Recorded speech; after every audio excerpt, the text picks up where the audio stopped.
Hello, hello, hello! Doc Bry is here!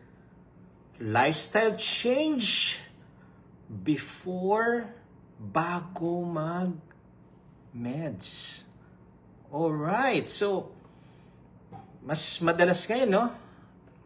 When you do a consultation with your trusted doctor, you have elevated laboratories.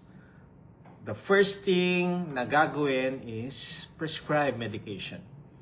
Okay, why? Bakit tayo nagpapakonsulta? It's because of these symptoms. Halimbawa, you have pain. Ako. So instead of alamin natin bakit in pain ka, consult laboratory, or if there's fever, yan ang ginagawa natin. Alam niyo, previously, no, from past days, bihira nagpapakonsulta. No?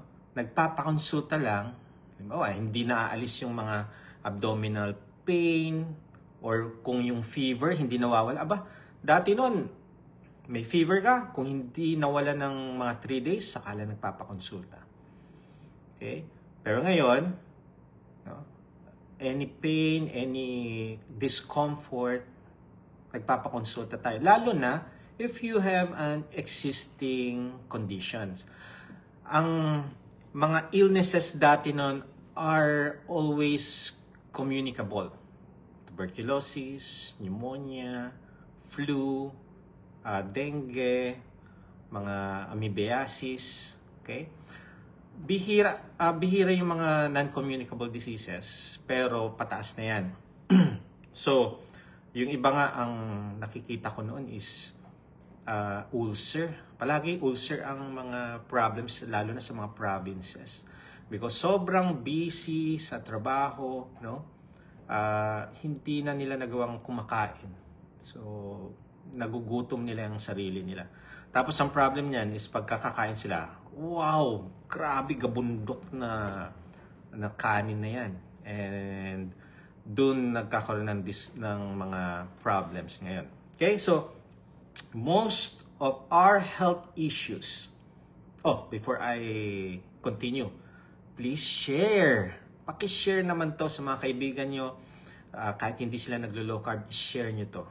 Because malay nyo, meron silang mapulot na mga health tips na pwede nilang magamit sa kanilang buhay and sa buhay ng mga mahal nila or sa families. So please don't forget, share this etong live na to. So most of our health issues are chronic diseases. Tandaan niyo, no? Tumataas ang incidence of obesity, diabetes, no? Pataas ang hypertension, heart problems, fatty liver, nako, pataas ng pataas. Tumataas ngayon, cancer din. Parang lahat na yata parang kanina yung pasyente ko, when they Google their symptoms, lahat lumalabas, puro cancer. Sabi ko, alam nyo, lahat, kahit na anong symptoms yan, lumalabas cancer pagka ginugol nyo. So, they are so afraid of these symptoms na to. Kaya, nagpapakonsulta agad sila for early diagnosis para early treatment. So, alam niyo, most of our health issues, ang root cause niyan, yung kinakain natin. Ito, sa totoo lang kasi, nagmo-modernization tayo. So, pagka nagmo-modernization, lahat nag-i-improve, pati yung mga pagkain. Alam niyo, dating seasonal na nakakain natin, ngayon hindi na seasonal. Yung mga fruits na galing sa ibang bansa, you can also taste it here na. Okay? So, mabibili na sila. As long as you have budget, mabibili, matitikman nyo. Ang ano nga dati no? Kung wala kang pera, hindi mo mabibili itong mga pagkain ito. Pero once na nagkaroon ka na ng jobs, mga kumikita ka na, yung hindi mo nakakain mo na ngayon. The problem is na over ang kain nyo. So, yung mga fruits ngayon, mga GMO na yan, no? Genetically modified siya. So, we need to watch out for that. Kasi, syempre, kung GMO, may problem din. Kung too much ka sa fruits, pwede ka magkaroon ng mga fatty liver na yan. Okay? So, ang true healing, okay, will never come from pills lang or from pills. Usually, no, when I do consultation, first time na malaman niyong may health condition kayo, first time, a-advise ko muna kayo, do you want to do lifestyle modification? Hindi muna ako magbibigay ng medication. Aayusin muna natin yung mga kakainin ninyo. We're going to introduce you yung mga real foods, nutrient dense. Mukhang nakalimutan na nila. And then, eventually, yung mga fasting, yung exercise, iaano natin. Minimum 12 hours fasting, okay na sa atin yan. Alam mo yung 12 hours fasting, if you have your last meal or your supper, your dinner at 7 p.m., you can have your first meal the next day, 7 a.m. That's 12 hours fasting na po yan. Okay, start lang kayo doon. Ang malaga is, you have started the fasting intermittent. Okay? Then, after a month of doing real foods na kinakain, of fasting, i-introduce na rin natin doon sa mga sedentary ang exercise. Kasama po iyan. Okay? And also, hindi lang yung exercise, fluids. Madalas sa atin, hindi umiinom. Okay? May pagkain, puro kain, pero ang ating iniinom, puro may kulay. May juice, soft drinks, Okay, yung iba, coffee na may creamer, may sugar, tea, alam mo yung mga 13-in-1 na tea. Okay? So, hindi na nagfo-focus sa water. Importante sa atin ang water. Never forget that. Okay? So, wag muna natin iradaan sa pills or sa medication. Mga meds natin yan. Okay? Ngayon, after a month or 3 months, when you come back and still your laboratory or may problem pa rin, halimbawa yung sugar ninyo still elevated, ibig sabihin, you did not comply to the recommendation na wag kakain ng mga sugary food, sugar drinks, mga processed food, hindi kayo nag-comply. That is the time na magbibigay na tayo ng medication. So, why do we give medication? Okay? Ito yung mga, nauna na yung pagka ginagawa natin tong consultation, ang una-una kong ginagawa is primary prevention. There are different kinds of prevention. Yung primary prevention, okay? Ito yung mga advices, recommendation, iiwasan natin para hindi magkaroon ng problem, health diseases. Yung secondary prevention, yun yung reducing the impact of the disease. So, ibig sabihin, meron na siya, diba, pre-diabetes ka na, meron yan. Okay, mataas na sugar.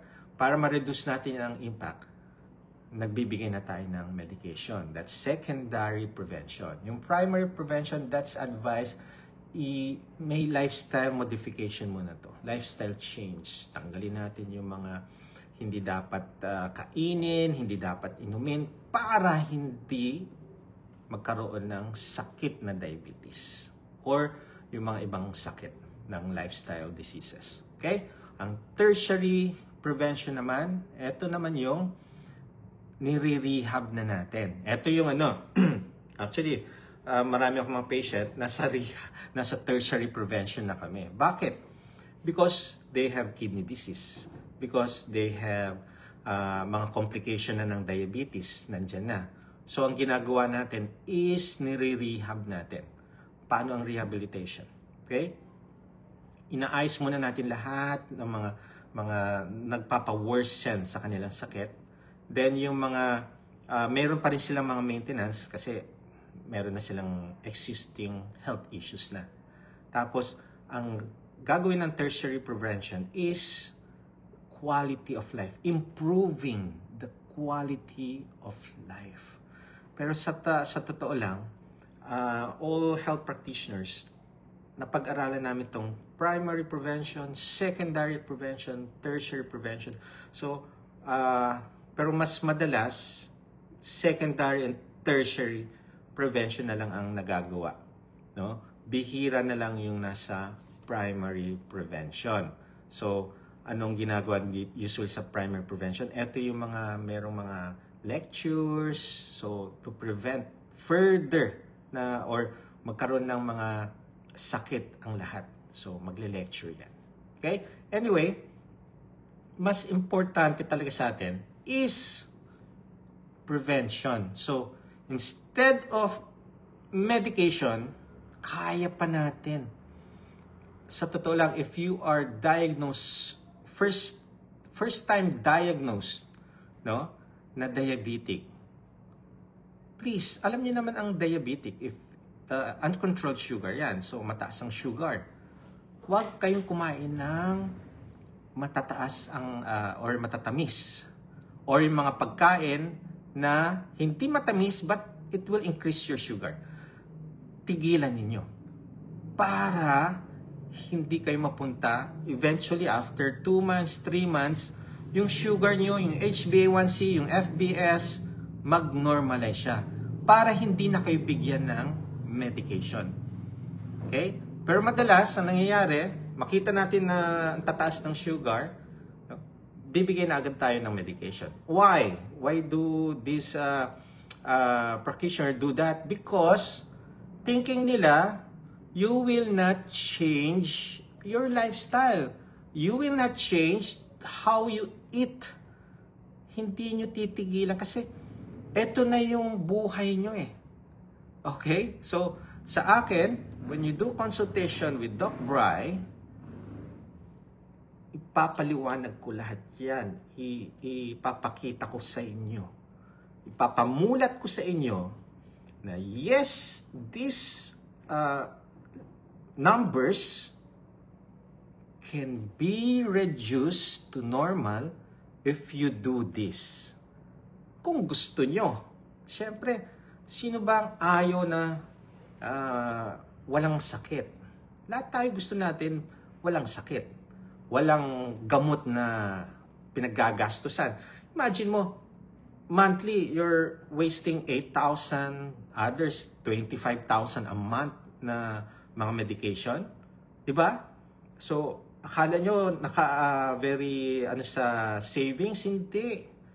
Instead of yung mga savings na yan, yung mga ginagastos nyo sa mga maintenance, instead of wasting it sa medication, nagagamit nyo sila sa, halimbawa, yung mga pwede kayo mamasyal for your enjoyment, di ba?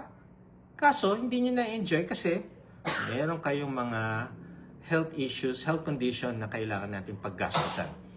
Worst scenario pa nga yan, palagi tayong na-admit. Oh no. Alam nyo, pagka na-admit kayo, gastos talaga yan. Nakakatakot na gastusan. Talagang very expensive po ngayon ang magkasakit. Kaya nga, if you have right mindset, i-address nyo na itong mga health issues ninyo, malesen natin itong mga medication, or much better, walang medication. Diba, first time kayo na-diagnose diabetes, tanggalin nyo na, ayusin nyo na yung mga kakainin nyo. Huwag nyong iisipin, may gamot naman. Alam nyo, majority of diabetic persons, they think medication will cure them. That is totally wrong. Why? If you take medication dahil thinking ninyo it will correct your sugar, kung hindi nyo babaguhin ang inyong lifestyle, sedentary, always eating mga junk, processed, sugar, food, sugar, your diabetes will worsen. Every consultation, pansinin ninyo, yung isang gamot ninyo, nagiging doble, triple, or nagkakaroon ng combination, tapos 3 pa na gamot, 4 na gamot, may insulin pa. That's the worst scenario na. So, ang iisipin natin, ay, may insulin naman. Okay. Papunta na sa worst scenario yan. Hindi nyo lang alam yan, pero eto na yung sasabihin ko sa inyo. If you're not going to correct your sugar, early on, damage will seep in. So, ano mga damage yan? Ang diabetes po, no, uncontrolled sugar, there are so many complications na hindi nyo alam. Sa totoo lang, hindi alam to ng mga pasyente. Maraming hindi nakakaalam nito. Kaya nakasalalay lang sila sa gamot. Oh yes, mataas ang sugar ko, may gamot ako, may insulin ako. Pero they do not know yung complication na will arise of not controlling pa rin yung sugar kahit may insulin na or meron ng medication. Ano ba yung mga complication? Heart attack, stroke, kidney disease, so nagdadialysis. And then, amputation, napuputulan ng paa. Yung iba, nabubulag. Hindi nila alam yung mga complication na yan. Malalaman na lang nila, pag andun na, nakaumang na sa kanila yung mga complication, nakikita na nila, nararamdaman na nila yung mga complications. So, worst thing na nangyayari is yung health nyo nako-compromise. So, ano pa ang nangyayari? Quality of life, hindi na maganda. Bakit? Kung na-stroke ka, paralyzed ka kalahati, quality of life ba yun? Hindi. Alagain na tayo. So, worst scenario na yan. Mas ano pa nga, yung mga inaatake, diretso na eh. So, ang pangit pa is, ito yung nakakalungkot. Imagine mo, at the age of 40s or 50s, mas nauuna ka pang pumanaw kaysa sa mga magulang mo. That is so depressing. Depressing sa mga parents natin. Okay? Imagine mo sila, nasa 70s, 80 years old, still living very good quality of life. Then here we come, andito tayo, may mga health condition hindi natin na-address sa sobrang busy natin sa buhay natin, sa sobrang busy sa pagtatrabaho, yung mga health issues natin hindi na natin nako-correct, no? Nag-worsen, and nangyari yan is na pumanaw. So, nakakalungkot. So, right now, if you have some mga symptoms na yan, you can address that by changing what you eat. Please. Easy to get kasi yung mga food ngayon eh. Grab or delivery, drive-thru, madali lang eh. Kaso ang problem niyan is may mga ingredients sila na nag-worsen dun sa health condition nyo. O, yung iba naman, wala naman ako nararamdaman eh. Yan yung mga bata, mga teenager, mga 19, 18, or mga early 20s. Wala pa yung mga discomfort. So, they can eat anything they want, kahit na mga process pa yan, no? Pero by the time na age 35 and above, dyan na yung nakakaramdam na kayo ng mga discomfort. Okay? So, if totoo naman yung pwede nating abutin ng 100 years old, if you will start early, younger, yung lifestyle modification, maaabot natin. Pero kung nasa age 40 na kayo, nasa age 50, you want to reach yung 100 years old, kaso meron na kayong mga health condition, I don't think so na ma-reach na yan. Okay? You can do that. Kung mga kakilala nyo, halimbawa, from obese to, parang si Doc Bray yun obese to, nag-normalize ang dati na sedentary, walang mga, hindi sporty guy, ngayon, nasa sa sport sides na, nagtumatakbo, doing marathons, nag-dualton, triathlon, swimming, biking, very active. You can also do that. Kahit sa akin, no, kahit na napaka-busy natin, you should have time, yung tinatawag kong me time. For 24 hours, in one day, 24 hours, you should allot some time for yourself. Okay? Kung ikaw naman boss, aba, mas nakokontrol mo yung oras. Okay? Ngayon, kung ikaw ay employee, ba, 8 hours work, so meron ka pang 16 hours. O sabihin natin, nag-extend ka, 12 hours work. Ibig sabihin, meron ka pang 12 hours para sa'yo. So, sabi ko nga sa mga ibang patient ko, mag-alat ka lang ng kahit 30 minutes or 1 hour para sa'yo lang yun. Maganda na yun. Daily, yan yung magiging routine mo. No? Meron akong patient sa ibang bansa, no? He has 3 jobs. Oh my God, sabi ko, 3 job. Natutulog ka pa ba? Sabi ko ganun. Okay? Sa hirap talaga ng buhay ngayon, i-grab mo yung opportunity na magkaroon ng jobs. Ang hirap, yung iba kasi walang mga trabaho. Kaya napakaswerte na may isa kang trabaho. What more, yung 2. Tapos, 3 pa ang kinukuha mong work. The problem is, paano na ang health mo? Eventually, hindi kakayanin ng katawan natin. Kaya, you need to compromise. Okay? Kung saan yung kaya lang ng katawan natin, dun tayo. Kung ano lang kaya natin gawin, katulad sa mga obese patient ko, pagka sinabi ko, do walking. Kung ano lang kaya nyong walk, maximum 30 minutes. Kung kaya nyo, 10 minutes lang, daily, as long as you do it regularly, daily, do it. Kung ano lang yung kaya. You need to enjoy everything.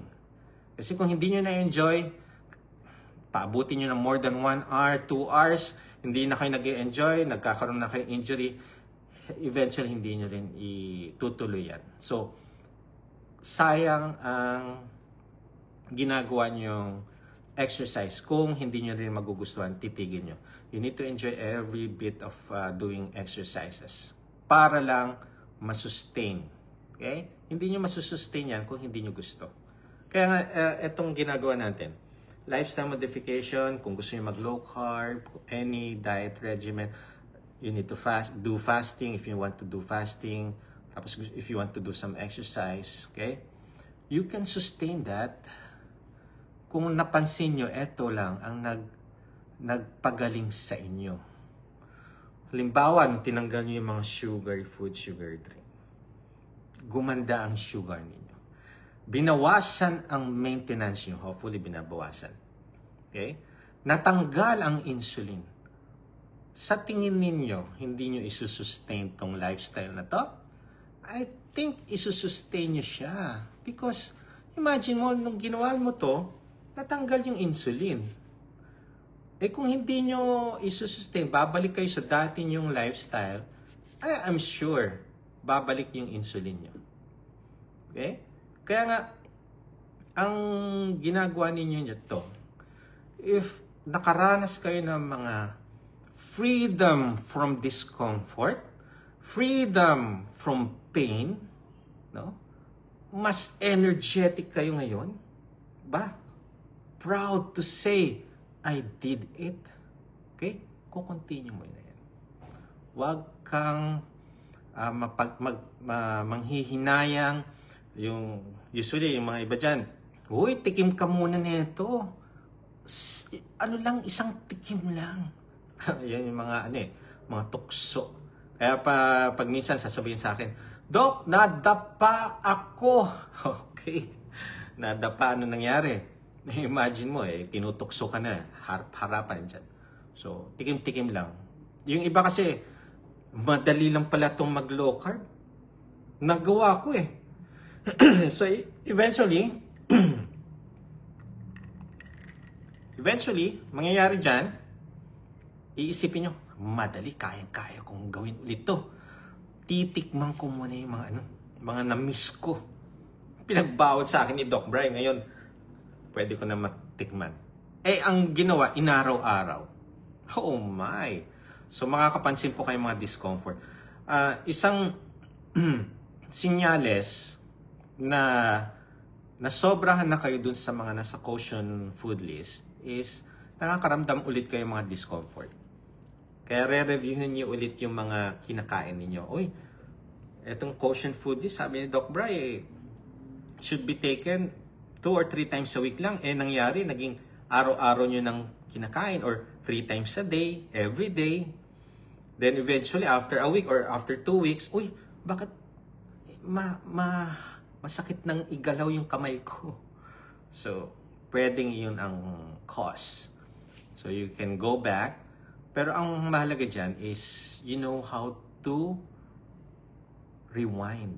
You know how to go back to being clean, strict, low carb. Okay? Importante yun. Ngayon, kung nalilito pa rin kayo, seek consultation, i-correct natin lahat ng mga dapat i-correct. Ngayon, ang problem natin is ngayon, sa totoo lang, dumadami mga patient na wala na silang, alam niyo, ang health condition nila parang wala nang kagalingan. Parang papunta na doon. Parang pa-worsen ng pa-worsen. They have no idea anong gagawin ko. Kainin lahat. No. Pagka kinain lahat, nag-worsen tong nararamdaman ko. Bawal to. Huwag mo kainin to. May nararamdaman pa rin ako. So, anong gagawin ko? Okay? May mga discomfort, medication. Ang problem, hindi nawawala. So, kahit na anong medication natin, sa umpisa, malilesen, pero pagka yung medication, walang improvement dun sa mga symptoms nyo, ibig sabihin, meron something na kinakain kayo na nagkokos nun. Okay? Symptoms-wise, yes, mga medication, pwede siyang makatulong, pero hindi dapat yan forever. Okay? If you want to be healed, no, permanently, you need to address the root cause. Prevention, primary prevention. Ngayon, kung nasa secondary ka na, ayusin mo, gamutin mo, pero bumalik ka pa rin dun sa nag-cause ng sakit mo, tanggalin mo siya sa sirkulasyon mo, eventually, yung medicine mo, yung gamot mo, pwedeng mabawasan or pwedeng matanggal natin. Ang importante, your health is improving, yung gastos nalilesen, and quality of life pasok na sa inyo. Okay? Although, yung iba, no, pagka na-stroke, baldado yung we have patients. Tinama mga kinakain, inayos yung kanilang fluid intake, doing resistance exercise. Wow! From wheelchair to walking. Meron kaming patient, taga CDO, na-meet namin sa CDO. Gulat ako, after 1 month pa lang ng monitoring namin, nakita ko, umaakyat ng hagdanan. Pababa, panaog, no? Natuwa ako kasi, nung una, nag-wheelchair. Hirap tumayo, hirap maglakad. Ngayon, nakakatuwa, amazing, nakakaakyat na ng hagdanan. Ito, dahil sa kagustuhan niyang gumaling, inimplement niya yung tamang pagkain, those inflammatory foods, tinanggal niya, hinain niya yung mga nutrient-dense foods, okay? Nag-low carb siya, yung mga sugar, in-out niya, and then fluids, in-improve niya, merong mga resistance exercise, and now, quality of life. Kasi kung naka-wheelchair ka, question, quality of life ba yun? Naka-wheelchair? Of course not. Quality of life is you can walk by yourself without any help or artificial help. Mga wheelchair, no? Nag-improve ang health niya. Okay? So, you want to improve your health, prevention, bago pa kayo magkasakit, you need to do this. Kung meron ng symptoms na nakikitaan natin, bago pa tayo mag-medication, ayusin na natin para hindi na tayo mag-medication. Para hindi na tayo gumastos, para hindi tayo mag-worsen ang health, hindi abutin yung mga complication ng mga sakit na to, and also, syempre, kasi yung mga medication, mga meds, may side effect yan. Okay? Kaya nga mga doktor, wini-weigh namin kung ibibigay ba namin itong medication, i-weigh namin yung benefits niya sa pasyente. Kung mas maganda ang benefits niya, so isasalang-alang natin yung mga side effects ng gamot na ito, ibibigay pa rin. Kasi yung benefit, mas may benefit na ibibigay ito. Pero kung mas benefit na hindi ibigay ito, nag-i-improve naman, hindi tayo magbibigay ng gamot. Okay? So, paalala, ito na right time to ask questions. Okay? Do not forget to share this live. Paalala lang po, ang live ko po ngayon ay for knowledge purposes only, and lahat po ng comment suggestions ko dito ay hindi pwedeng ituring na diagnosis. So please, if you have health conditions, magpakonsulta kayo sa inyong trusted doctor, or kung ang inyong lifestyle is tugma sa doktor na yon, doon po kayo magpakonsulta para magkaroon kayo ng magandang communication, nagtutugma ang isipan ninyo. Okay? Oh, before answering questions, paalala lang po, let us meet sa CDO, Cagayan de Oro, Second Northern Mindanao Low Carb Conference po ito. On January 25, magpa-register po kayo. May registration po ito. Dito tayo sa Rosario Arcade, Limketcay, Cagayan de Oro. Okay? So, meron po sa page ko kung saan kayo magre-register. At pwede po kayo mag-register. Puntahan niyo ako. At also, dalhin niyo yung pinagbabawal na technique. Ayan na. Okay? So, I'll see you there. At hopefully, marami rin po kayo mamimit ng mga low carb advocate, no? And marami kayong matututunan sa kanilang mga lecture. Okay. Ayan na. Happy New Year ulit. Ay, Happy Three Kings yata yung iba, no? Okay. Doc, bawal daw po ang itlog sa babae dahil maprotina daw po. Okay. Hindi naman. No, huwag po kayo maniwala doon. Doc, anong po pwedeng ointment sa mamaso sa bata? Okay. Much better is consultation, makita physically yung mamaso, kasi usually mamaso is bacterial infection yan. So, usually bacterial ointment ang kailangan.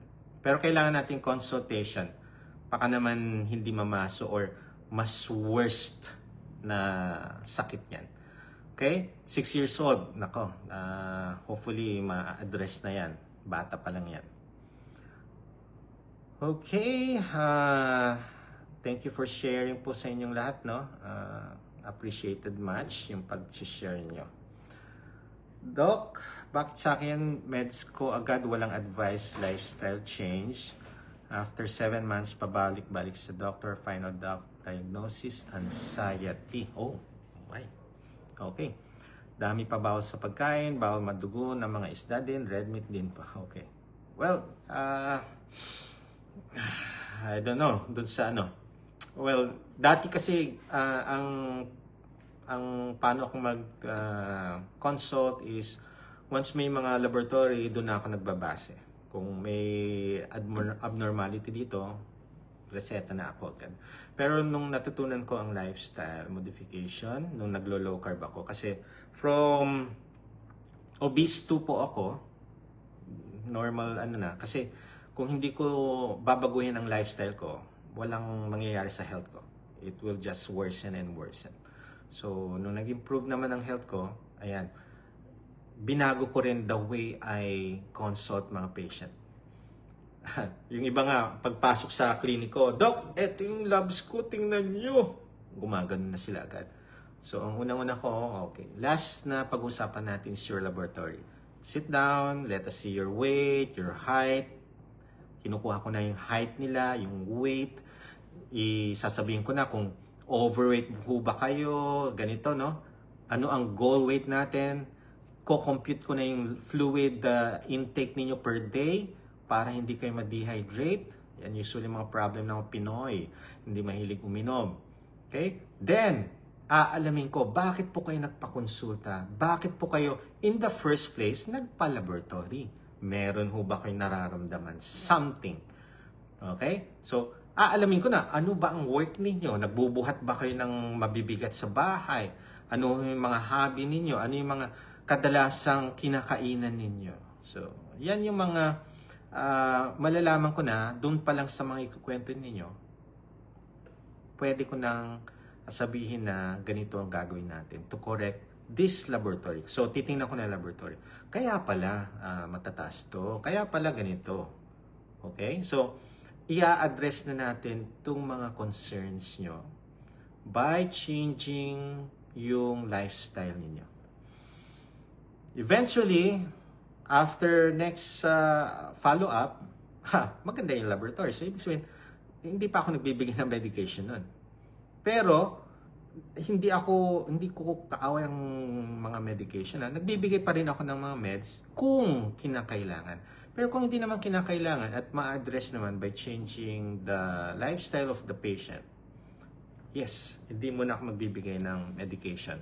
I-follow up muna tayo then makikita nyo yung difference. Kasi, ang dami kong mga patients that the first na laboratory nila, ang puro abnormal, tapos natatakot sila ganito. Sabi ko, okay, we just correct this. Your fluids, kailangan natin itama. Yung mga kinakain nyo, home-cooked meal, no? Focus on home-cooked meal. Then, you need, yung iba nga, pinag-start ko na ng exercise, do this. Then, after 3 months, come back with laboratory. And they are very, obedient, sinunod. Kaya pagbalik nila ng consultation, congratulations. Ang ganda ng improvement na nangyari. No need for medication. Minsan nga, binabawasan ko pa may Okay? Si Doc Bryla yung nagtatanggal ng maintenance. May reason naman yun. Okay? Basis. May basis bago ako magtanggal ng mga maintenance. May basis po yun. And, pagka tinanggal ko yung maintenance yan, I make sure na minomonitor pa rin ng patient yung kanilang blood pressure, your sugar, no? Monitor pa rin natin. Para sa next consultation, masasabi natin na, talagang hindi na natin kailangan itong maintenance na to. Okay? Yan. Pagka may anxiety, no, I advise is, ang problem ng mga anxiety, walang kausap. So, if you think you have anxiety, maghanap po kayo ng pwede nyong matawagan any time of the day na makakausap. Talk therapy ang tawag dyan. Okay? Yan. Okay? Yan. Doc, normal lang ba natulog ng tulog ang 18 months old? Okay. 18 months old, that's 1 year old and 6 months. Aba, pagka 1 year old, tumatakbo na to, ha? So, ganito lang po yun. Pagka may history of trauma, yan, titingnan na natin bakit tutulog-tulog. Or merong infection, nilalagnat ho ba, kailangan nyo ipa-check up sa doktor. Okay? Pagka ginising nyo, hindi ba nagigising? Yan. Yung ino-observe natin yung tulog na tulog pagka may trauma, head trauma. So, i-observe natin kung yung oras na to dapat active yung bata, pero tulog ng tulog, concerning yon. Pa-check up nyo na agad sa doktor. Okay? May plema, tapos need consultation, i-auscultate, papakinggan ang baga, para mabigyan kayo ng tamang gamutan. Hindi pwedeng sa online po ang ubo-ubo. Kailangan mapakinggan na po yan. Okay? Anong gagawin pag acidic? all high carbs, refined carbohydrates, processed sugary foods, tanggalin po ninyo. Dati acidic ako. Natanggal yan. Okay. Uy, lalo daw gumapo. Doc, ano gamot sa dry cough? Okay, consult pa rin ha. Kasi nire-reseta yung gamot. Need nyo consultation, auscultation. Para tama po yung gamot na may bibigay sa inyo. Okay? Ayan, sabi ni Miss Ivory, yes na yes na yes. Lifestyle change muna. Okay, Doc, good evening. Tanong ko lang, tiyan ko kasi, Doc, namamanhid pa. Papunta ng puson ko. Ano dapat? Okay. Okay. Tanggalin nyo muna yung mga milk, yung mga pagkain na may gatas. Kung may keso kayo, mahilig kayo sa keso, tanggalin nyo muna. Okay? Baka lactose intolerant po kayo. Then, consult pa rin. Malaman natin, tiyan yan eh.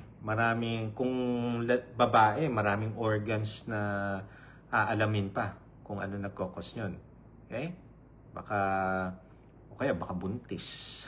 Kailangan alamin kung buntis. Okay? Consult pa rin yan, ha? Mawawala ba ang TB sa fasting? Okay. Ang tuberculosis is an infectious process. So, mawawala lang ang tuberculosis kung iinumin nyo ng anti-TB. Okay? Sa fasting, hindi mawawala po yan. Sa anti-TB po, mawawala yan. Continuous pa rin. Take note dun sa mga umiinom ng mga anti-tuberculosis na medication. Kahit one day lang, huwag kayo mag-skip. Kasi pag one day, nag-skip kayo ng medication, back to zero ang gamutan. Sayang. If ever binibili nyo ang inyong gamot, 2 months na kayong umiinom, imagine mo, nagastos mo is for 2 months. Tapos, nakalimutan mong bumili na mismo isang araw, back to zero po yan. Okay? So, wag niyong i-skip. Kaya usually, pagka mayroon akong patient na may tuberculosis, ile-lecturean ko muna yan. Ipapaliwanag ko lahat ng consideration, bakit eto may gamot. Kasi mahaba ang gamutan yan eh. Okay? Kaya kailangan matutunan ng pasyente at kamag-anak na importante ang medication. Halimbawa, palagi kayo nag-i-skip ng medication na anti-tuberculosis. Magkakaroon po ng resistant. Isa lang ang gamot ng TB. Pag nagkaroon ng resistant pa dyan, naku po, mahirap ng gamutin. Okay? Okay lang po ba uminom ng olive oil every morning? Okay lang po. Much better yung MCT oil. Olive oil, ihalo nyo sa gulay. Yan yung dressing natin. Okay. What will happen if I eat too much protein? Okay. Paano nyo nalaman too much protein ang nakakain ninyo? Di ba? Ganito lang to, no? Marami nga nag-aano sa mga low carb. Ako, sobrang karne nakakain yan or mga carnivore. Sa aking experience, no, 2 meal a day ako. Pero, alam kong hindi ako nasusobran sa karne because I chewed it properly. Okay? If you chew it properly, 20 times or more before swallowing, hindi po kayo masosobran sa protein. Kayo mismo magsasabi, I'm full, I'm busog. Okay? Ang advice ko pa nga is 80% full. Alam mo yung pagtayo nyo after eating, hindi mabigat ang tiyan. Magaan. So, alam mong hindi ka nasobran sa karne. Kaya wag po kayo matakot. Hindi po totoong nasosobrahan tayo sa protein. Okay? Makikita naman natin sa laboratory. Actually, sa laboratory, makikita ko kung sobra na kayo sa protein. Okay.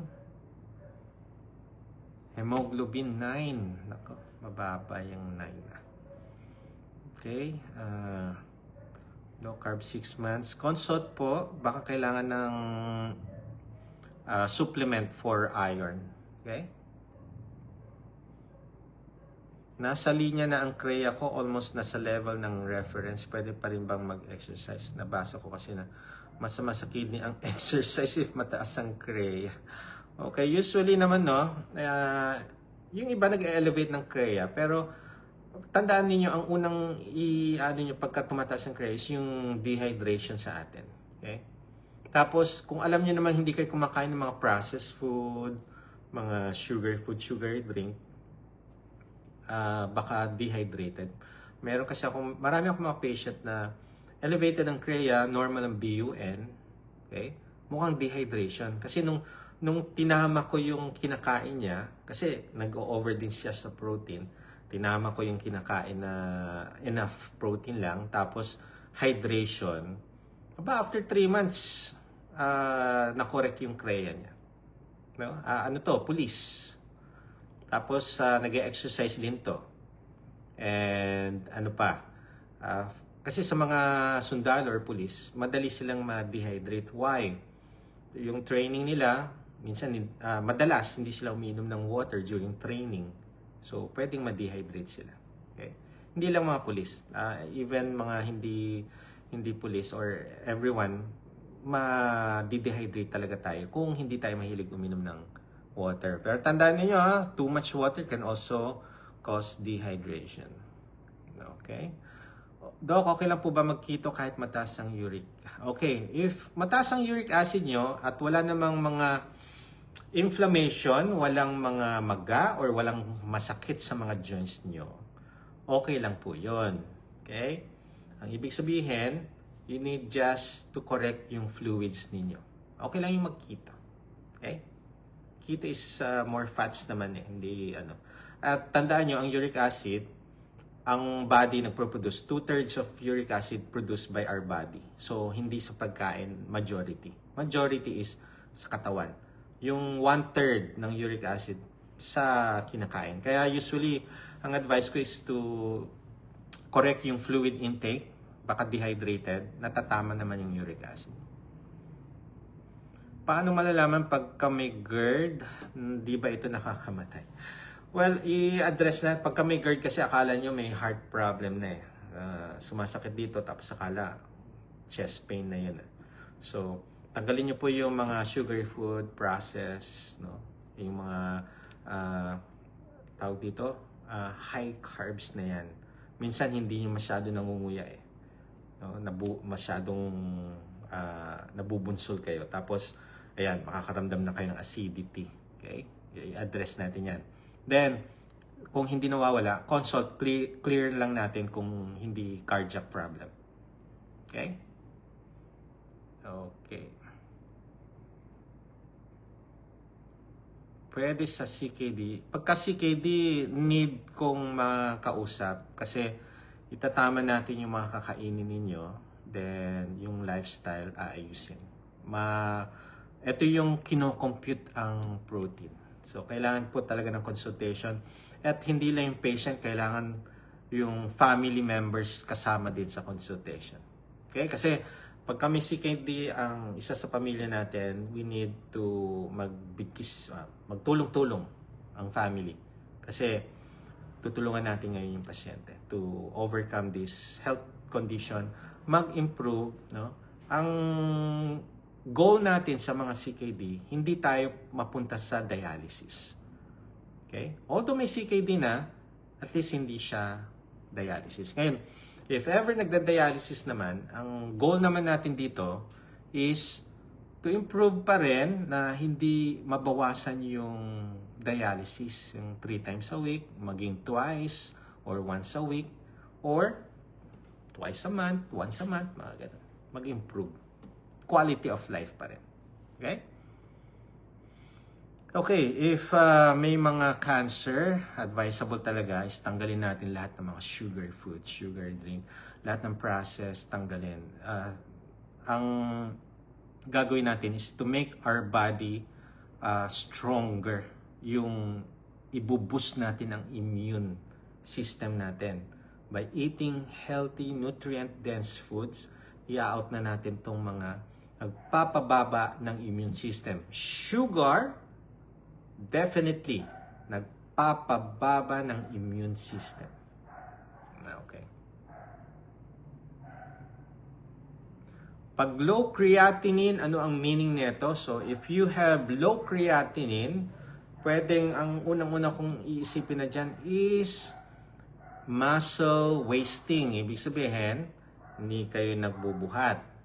If ever naman na nagbubuhat kayo, okay, so pwedeng mag-i-improve naman yung CREA. Pwedeng mali naman. Kasi kung ang creatinine mababa, tapos nagbubuhat kayo, dapat i-observe nyo yung creatinine. Tataas yan if ever nagbubuhat na tayo. Okay? Pero kung hindi tayo nagbubuhat, tapos mababa ang creatinine, muscle wasting, so you need to improve your CREA by doing resistance exercises. Pineapple, no sugar and cabbage for low carb. Out po ang pineapple. Sa low carb po, no, ang allowed dyan sa safe food list yung mga berries and avocado. The rest of the fruits nasa caution food list. Okay? So, depende sa health condition nyo. If you have fatty liver, if you have diabetes, out na po yung caution food list muna. Doon muna kayo sa safe food list. Okay? Kaya nga, may mga indication na, may health issues na hindi pwede to. Okay? So, individualized pa rin tong ginagawa nating lifestyle modification like low carb, way of eating, individualized approach. Pwedeng may mali kayong ginagawa, i-correct natin yan. Pwedeng ayusin lang natin yung mga hindi nyo pa, yung nagkokos pa rin ng discomfort sa katawan natin. Okay? Ayan. Okay. Sign ba ng mataas na CREA pag nangangati yung binti? Huwag naman, grabe. Pagka nangangati ang binti ninyo, tingnan nyo, baka may kumagat na lamok. Alam mo naman, Pilipinas, malamok. O kaya, baka hindi pa kayo naliligo, kaya nangangati na yan. Okay? So, pagka nangangati, usually, umiwas muna kayo sa mga nagkakos ng allergy. Usually, mga seafoods, shrimp, crabs. Pagka nagkakaroon kayo ng pantal-pantal, yan yung mga pagkain na yan. Tapos, kung still nangangati ang binti ninyo, alamin niyo yung mga kinakain niyo. Okay? Pagka laboratory, tingnan natin, kung mataas ang CREA, hindi naman yan ang cause ng usually, pagka diabetic, mataas ang sugar, yan, pwedeng mangati. Hindi lang binti. Buong katawan, minsan nangangati. Pero pwede. Pagka nangangati kayo, pwedeng diabetic. Okay? Pero maraming mga cause pa rin ng pangangati. Okay? Wag agad CREA. Wag. Doc, yung ibuprofen po, masama po ba siya sa muscle? Nagka-headache po kasi ako, minom po ako ng medical. Okay. Ang ibuprofen, it's a non-steroidal anti-inflammatory. So, tinitake to for those who have high fever, high-grade fever, or for those who have pain. Kaya, kung may muscle pain, pwede itong ibuprofen. Ngayon, ina-advise ko na you take this with meal, kailangan may laman ng tiyan. Kasi very harmful sa stomach natin yung ibuprofen and other NSAIDs. May mga NSAIDs or non-steroidal anti-inflammatory drugs na hindi masakit sa sikmura. Yun na lang ang gawin natin. Okay? Pero, kung kaya ninyong, halimbawa, nagkaroon kayo headache, alamin nyo muna anong cause ng headache. Baka naman may sipong kayo. Pwede mag-cause ng headache yun. Or, baka naman dehydrated kayo. Kung naglo-low carb kayo, dehydrated, magkakaroon ng headache. Okay? Sip electrolytes or plain water. Kung nawalang headache ninyo, dehydrated. Ngayon, pwede ring headache, hindi pa kayo kumakain. Imagine mo yan. Uminom kayo ibuprofen or medical. Kaso, syempre, iinom kayo medical, kailangan may laman ng tiyan. Baka naman pagkain ninyo pa lang, mawala na yung headache. Kaya akala nyo, nung nag-medical kayo, nawala yung headache, baka naman gutom na kayo. So, kumain kayo, pag nawala, after 30 minutes, nawala ang headache, gutom yun. Ngayon, pagka kumain, uminom na ng mga fluids or electrolytes, plain water, hindi pa rin nawawala ang headache, sigurado yan, puyat. Okay? Pagka puyat kayo, you need to sleep. Pag natulog kayo, mawawala yung headache. So you don't need to take medication. Okay? Kadalasan, nagte-take lang tayo medication kung wala na tayong alam na pwedeng mag-cause nun para ayusin nyo lang para ma-prevent. Ngayon, yung iba kasi dyan, yung easy, ano tawag dito? Madali ang solusyon ang ginagawa nyo. May masakit lang konti, ay, inom na ako ng gamot, ayoko na mag-course to. Okay? So, listen to your body. Kung alam niyo yung mga solusyon na mas safer, dun tayo. Okay? Yan. Pag may plus 3 proteins sa urinalysis, so, consult. Alamin natin yung mga blood chem ninyo. Baka naman may infection kayo. Okay? Pwede yan. Okay? Pag may infection, may inflammation, pwedeng tumaas ang protein natin. Or, pwedeng dehydrated kayo. Okay? So, pwedeng cause din yan. Okay? Ayan. Good evening sa inyong lahat. Okay. Ask lang po kung okay lang po ba uminom. Okay. Much better yung MCT oil, yung olive oil, gamitin nyo lang sa sa vegetable. Pero okay lang. Okay lang ng olive oil. Much better kasi ang coconut oil versus olive oil. Mas okay siya. Mga bagong diabetic dyan sa akin. If you're going to change what you eat, wag mo na kayong uminom ng medication.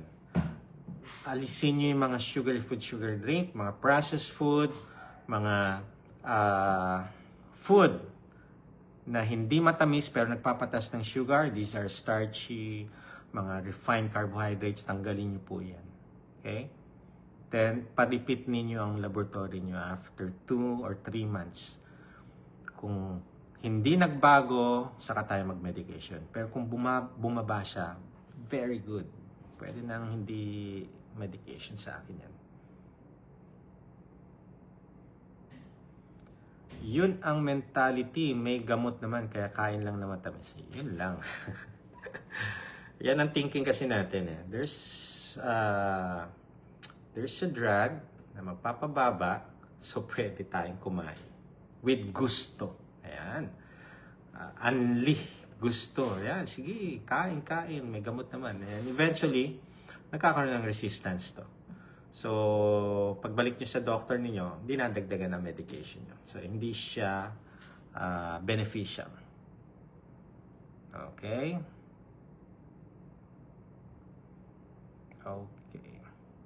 Dati po, 8,000 ang a month meds ko, including insulin. Ngayon po, 2,000 a month na lang. Wow! Di na po ako nag-i-insulin. Aba! Si Mami Lexlen. Totoo yan, yan. Okay. Doc, pag meron ka acid reflux, madali lang po ba ito gamutin? Ano po yung purpose ng whole abdominal ultrasound? Okay. Pagka acid reflux, ang gagawin nyo lang is tanggalin nyo lahat ng mga processed sugar din. Ulitin ko ulit. Kahit hindi ako magsasawang uulitin to. Okay? Lahat ng mga refined carbohydrates, tanggalin nyo. Sugar will do that, yung reflux na yan. Okay? Lose weight. Yung iba kasi, abdominal girth, malaki. So, pressure yan, abdominal pressure. Pwedeng ibalik yung mga pagkain, kaya nagre-reflux. Okay? So, ma-address naman yan. Then, ang purpose ng whole abdomen, alamin natin kung yung mga organs like yung gallbladder, kung may stones ba dyan, kidney, kung may stones din ba dyan, yung pancreas, yung liver, okay? So, dahil sa abdominal pain yun. Okay? Ayan. Anong dapat gawin before ultrasound? Please, consult your diagnostic center. Sila po mag-a-advise sa inyo kasi kanya-kanyang diagnostic center, iba-iba ang kanilang SOP. bago i-ultrasound. Call them. May contact number naman yan. Okay. Diabetic, mataas ang trigly, uric acid, much better mag-low carb po kayo. Pero kung diabetic, mataas trigly, uric acid, preferably consult first before doing low carb. Okay? Ma-advise lang kayo. Ayan. Uy, thank you for sa stars. Ba, mabit ng 70. Doc, lagi pong masakit tiyan ko, bandang taas sa kaliwa. Oh, kaliwa. That is spleen, pancreas, stomach. Pwede yan. Parang may bumubukol. So, yan. Ultrasound pwede. Nawawala din pero masakit. Consult, physical examination ng doctor. Pwedeng mag-diagnostic like ultrasound. Okay? Okay, thank you for sharing, all of you. Ayan. Nalilito ako, Dok, sa mga naglalabasan ng LC Advocate. Okay. Ganito lang po yan, no? Huwag ko yung malito. Kung sa tingin ninyo, no, kayo po mag-decide yan. Kasi kayo pa rin naman ang captain of your health at yung health nyo. Okay? So, kung gusto nyo magbilang ng protein, walang problema. Bilangin nyo. Pero sa akin, nagbibilang ako ng protein kung merong kidney disease. Kasi you don't need to count your protein if you chew your food properly. Tapos alam nyong you know how to stop eating. Kasi yung iba, alam nang hindi gutom, panay kain pa rin ng kain. So, yan yung problem sa iba. Maraming may problem yung ganyan kahit mga naglo-low carb yan. Yan pa rin ang problem nila. So, sabi, ayos lang kahit gano'ng karami na meat. Okay. Sa totoo lang, yes, pwedeng ganun, pero ikaw na mismo magsasabi na, ay, busog na ako. Okay? Merong iba kasi busog na, pero may nakitang tirang karne, kakain pa rin. Please, huwag na kayo kumain. Kayo naman, hindi naman kayo gutom, kakain pa kayo ulit. Okay? Nasusobrahan lang kayo niyan. Okay? So, ang gagawin nyo, once na 80% full or hindi na kayo gutom, umalis na kayo dyan sa hapagkainan. Please, umalis na kayo dyan. Pag lalo kayo nagtagal dyan, tumambay kayo dyan, no? Hindi kayo gutom, makakita kayo may kumakain, sasabayan nyo pang kumain. Masusobrahan lang kayo sa kinakain nyo. Okay? Hindi yan healthy. Okay? Kaya wag po kayo malilito dyan, ha? Basta ang kukunin nyo lang is yung the idea na healthy to. Chew your food 20 times or more before swallowing. 80% full. Kung di na kayo gutom, iwas na. Ang ano sa mga Pinoy, pag may tira, sayang. Sayang. Wow, congratulations! Dahil sa'yo, nakakatakbo na ako ng half marathon. Proud of you. Yan yung, alam mo, nag-start ako, hindi ako tumatakbo niyan, no? Ang thinking ko lang noon, nung overweight or nung obese ako, doing exercise will make me healthy. So, I did some jogging, walking, running, pero 3 kilometer, 5 kilometer lang noon. Biking talagang hilig ko noon. Okay? Tapos, yung pala mali. Kailangan nutrition ang i-priority ko. Yung exercise will be a supplemental for your well-being. Kasi 20% of your total health, exercise. 80% will come from the food we eat. Okay? So, 20% yung exercise. Kaya kailangan pa rin natin exercise. Kaya, congratulations dun sa na nakakatakbo na. Dati hindi. Half marathon. Oh. Imagine mo, baka this year, mag-full marathon ka na. Okay? Congratulations po dyan. Okay. Okay.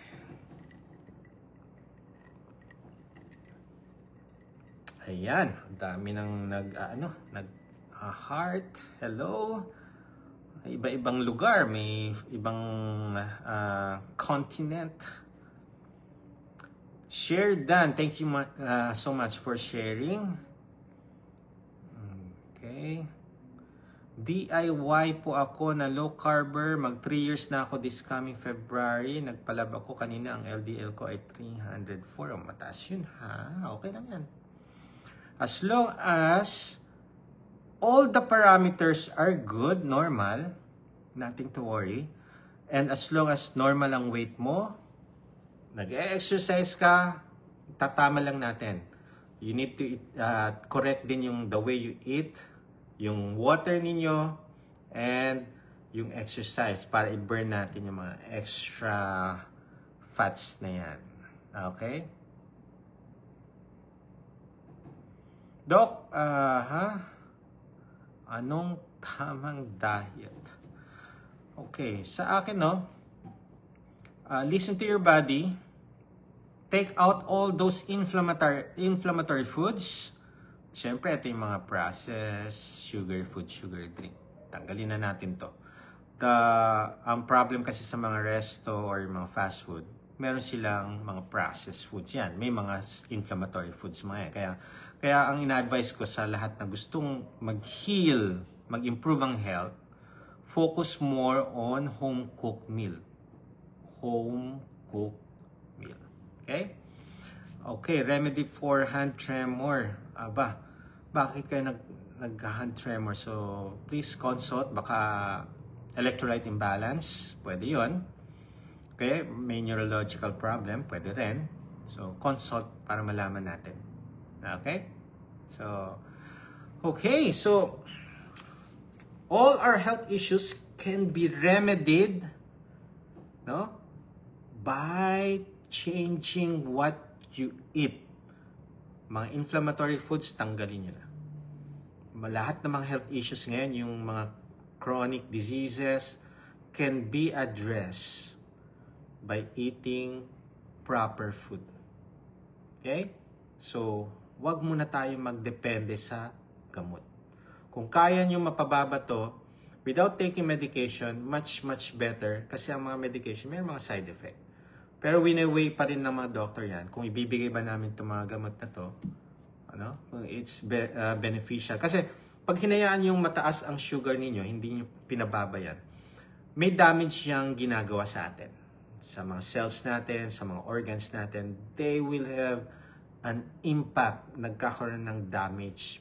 Unti-unti, pero if you let them a decade, years, 10 years, 20 years, na elevate ang yung sugar, yung complication ng diabetes, yan naman ang magiging problem natin. Kaya nagbibigay tayo ng medication to prevent that complication. Ngayon, kung hindi nyo rin babaguhin ang kinakain ninyo, this medication has no benefits, lalo lang dinadamihan ang dosage, tinataasan din, eventually, wala ring nangyayari.